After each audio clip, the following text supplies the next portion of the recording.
let's make our dough. So I have 850 grams of bread flour in here. Would you like to crack our 2 eggs in here, buddy? And here I've proofed our yeast. Let me see, we have 350 grams of water. I have 165 grams of sugar, and I have 20 grams of yeast. And so proofing it is when you mix it together, you let the yeast dissolve, the sugar dissolves. And you can see right here how we have the kind of brownish water and this foam on top. That is our proofing. Oh, and this is why we crack into a bowl first, because if we drop any eggshells, we can just get them out. Okay, do you want to dump those eggs in there? Okay, so we're going to add our eggs to our flour. And then we're going to add in 7 grams of salt. You want to dump this in, buddy?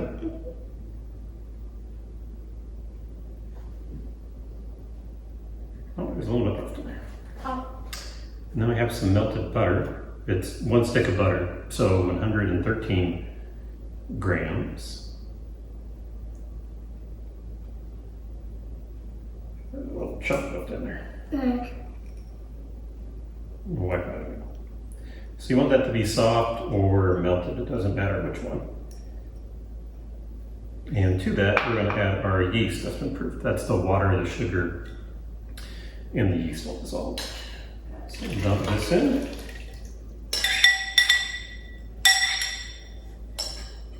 And we'll get the dough mixed up. Yeah. Scooch around on the sides, buddy. Okay. And I have the oil out because after I have made the dough, I like to oil it before I put it back into the bowl. And that way when we dump it out, it won't stick and it makes it just easier to work with.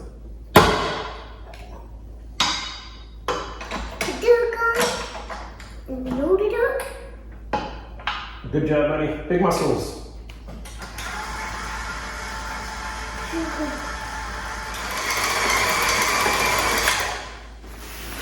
Okay, I'd say the dough looks about ready. So I'll dump it out and can see what it looks like. Put a little bit of flour down on the counter. Yeah. It's just to keep it from sticking to the counter. Yeah.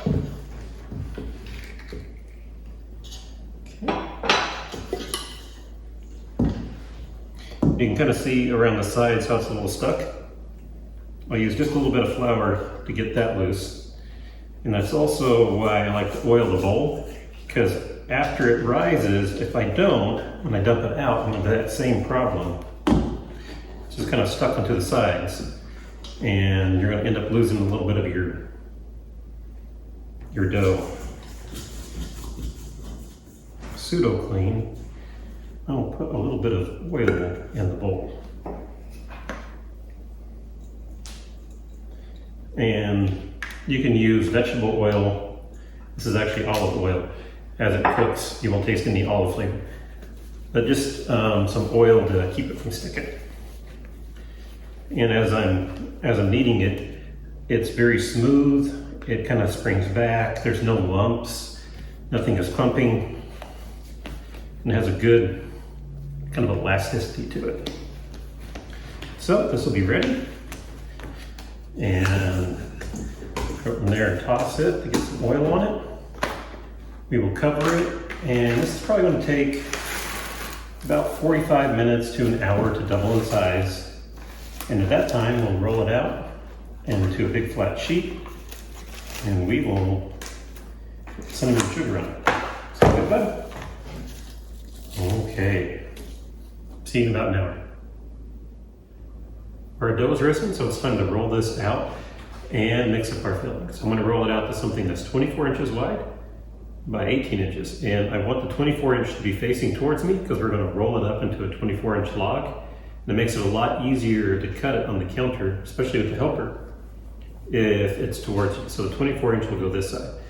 And for our filling, we have some sugar, 165 grams. And as far as how much cinnamon, I just put it in there until it looks cinnamony enough. start off with probably about a teaspoon, and we'll add more if we need it. You want to go ahead and start mixing that, buddy? Thank you, big man. While you do that, I will roll this out.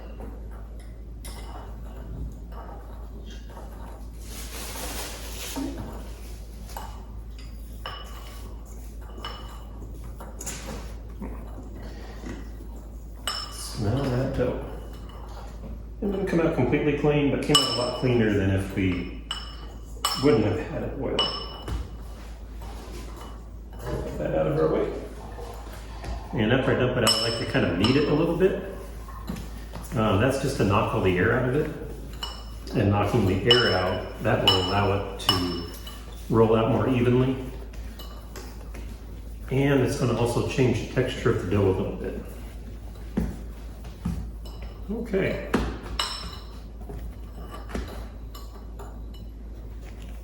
It's all stirred in. All stirred in. Okay, let's look. This is what it looks like. I think I would add just a hair more cinnamon to it. Okay. I can stir that up. Okay, thank you, big bud. Throw some of this in.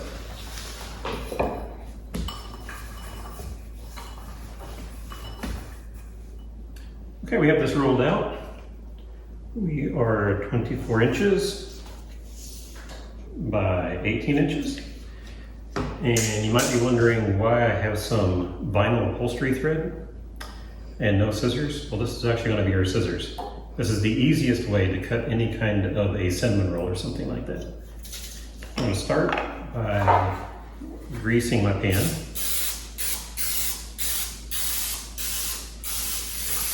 They say it's a non-stick pan, but when you cook sugar and butter together, it makes a really nice caramel, and I swear it glues to Teflon. It's crazy stuff. And I have a half of a stick of butter, so 55 grams of melted butter. I'm gonna put that on there, and I'll wiggle that. I will spread this around, and when I get the butter on, do you want to put our cinnamon and sugar on there, buddy? Yeah. Okay. I'll put the butter on, and you can put the cinnamon and sugar.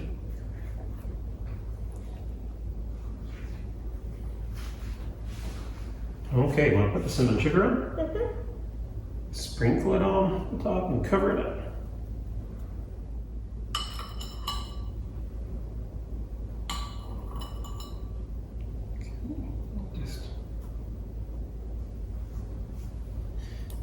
The rest of that.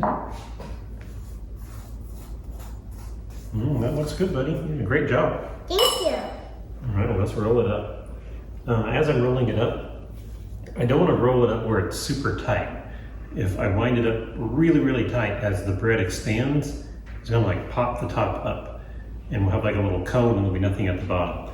So if we roll it loosely, then there'll be more room for the expansion as our cinnamon rolls rise. And then I also have in here, I put a little bit of water, and I like to use a little bit of water to make the dough a little bit sticky, because that stickiness is going to help as I try to seal the edge. Okay. So we have this here, and we're going to make 12 of these. I'll make a dozen. I like to bring back the tape measure. Sometimes it's kind of hard to eyeball it. If you don't have it perfect, it doesn't matter, because I'll show you how I adjust after the fact. And you can use regular sewing thread. I have found that this vinyl sewing thread works a lot better because the upholstery thread it's a lot tougher, and you can pull on it tighter and you won't snap it. What you'll see as we come down here, I'll hold it against the counter with my fingers so that I don't slice the bread when I don't want to. Bring it right in here, 12-inch mark. Okay, you want to pull this one? Remember to have our strings touching each other as you pull. Pull, pull, pull, pull. And we have a nice clean cup. Clean cup. Mhm.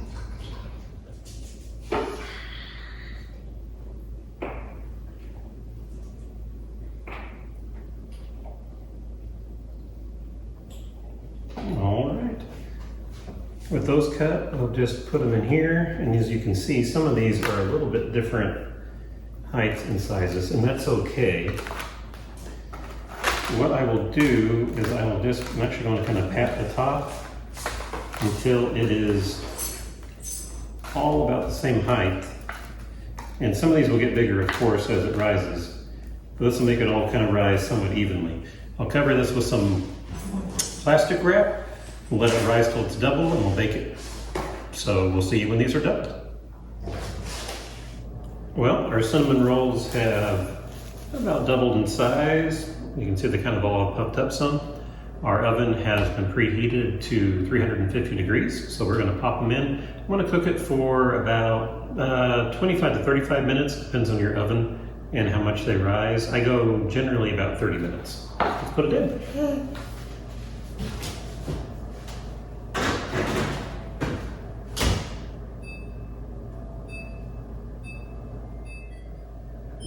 There's our timer, so let's check our rolls, see how they are.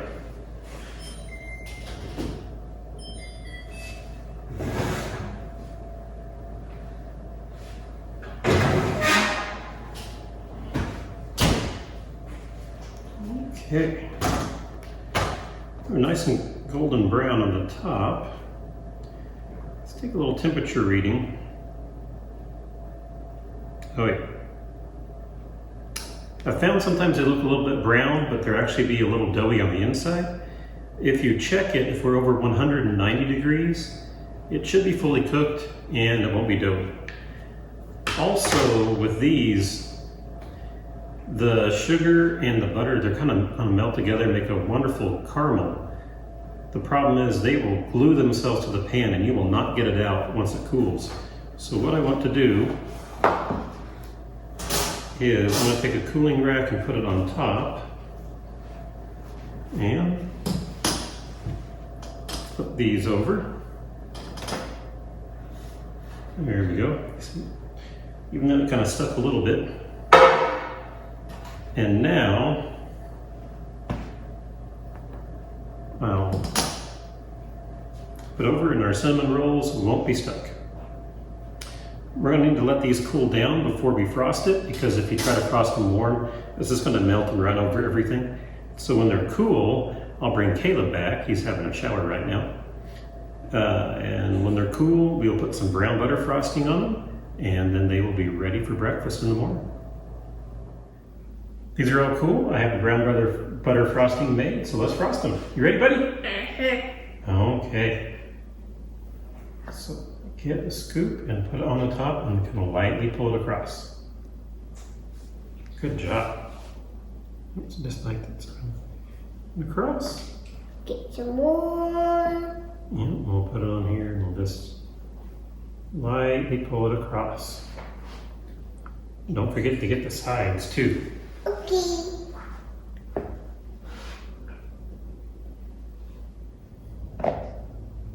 This takes a lot of fussing. Mm-hmm. Okay. Hold on. Let's get it right up in here, just to make sure that all this has just a little bit of frosting on it.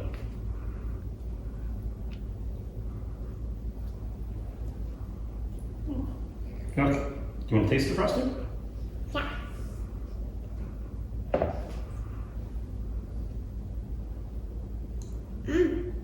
Pretty good. Thank you, buddy. You're welcome.